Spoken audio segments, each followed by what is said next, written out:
Let's integrate the function f of x comma y equals x squared y squared over the triangle T bound by the lines y equals 0, x equals 4, and y equals 3x. So we could draw a quick picture of this using a graphing calculator. Here's a quick picture of what that region is going to look like. So you'll see that y is stuck between 0 and 3x for x values between 0 and 4.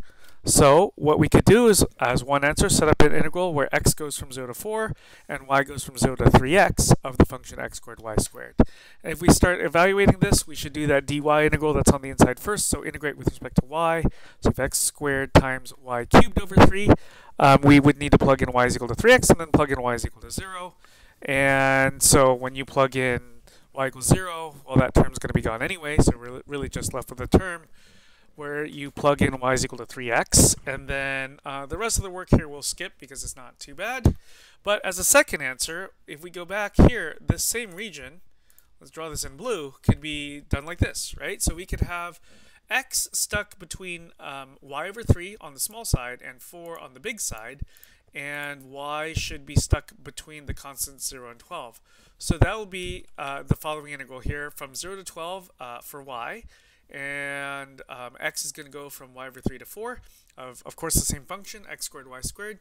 Now that the dx is the integral on the other side, we should integrate with respect to x. So this x squared now is an x cubed over 3 for the antiderivative. There's still a y squared copied. We should evaluate at x equals 4 followed by x equals y over 3, and here you see even more work has been skipped. Both examples work. They are answer 1 and answer 2, I would say in this case, are roughly about the same amount of difficulty, and completing either is going to give you the same number in the end because we are integrating the same function over the same region. It's just a matter of, do we integrate first with respect to y and then x, or first with respect to x and then y. But let's take a look at this next example. I think this is a really good example to illustrate some of the major issues if we integrate the function f of x comma y equals x times y on the region that's shown here. So this is a triangle. It's an isosceles triangle, and you see that it's formed by the x-axis, the line y equals 5x, and the line y is equal to 20 minus 5x. I already pre-computed for you here that the intersection of these two slanted lines happens at the point 2 comma 10.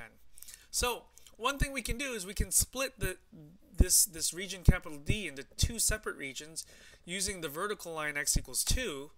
And if you do that, you'll have, if there's no mistake here, you'll get something that looks like this.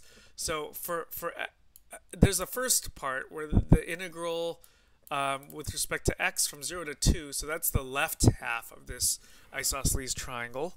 Then y going from 0 to 5x, right? That's what happens in that first half. And then in the second half, well, now x is going from 2 to 4, and then y on the small side starts at 0, and on the big side is the other function here, 20 minus 5x. So this works, okay? This totally works, but we would have to do this double integral, this other double integral, and then add the results together. What seems to be much nicer would be to write both of these lines, y equals 5x and y equals 20 minus 5x, in terms of the other variable. So solve for x, and you have x equals y over 5. In the other line, solve for x, and you have x is equal to 20 minus y over 5. Then what we could do is we could set up one integral. So instead of two integrals that are dy dx's, let's set up one integral that's a dx dy. And so we'll integrate. X now just has to go from, well, so the smaller x value is going to be y over 5, yeah, because those are the x values that are on the left. The bigger x value is 20 minus y over 5 from the line y equals 20 minus 5x. And then what about the y value? So this outer integral has to have constants, so 0 to 10. We go up to 10 because the y values stop effectively at this point of intersection where the y coordinate is 10. So it's really just a matter here of, do you want to do the sum of two double integrals, or do you want to do this one double integral? And I think it's going to be much nicer to look at this second form right here. If we start doing some of the work, I left off a dy here. Apologies about that. But I hope the rest of this work looks fairly reasonable.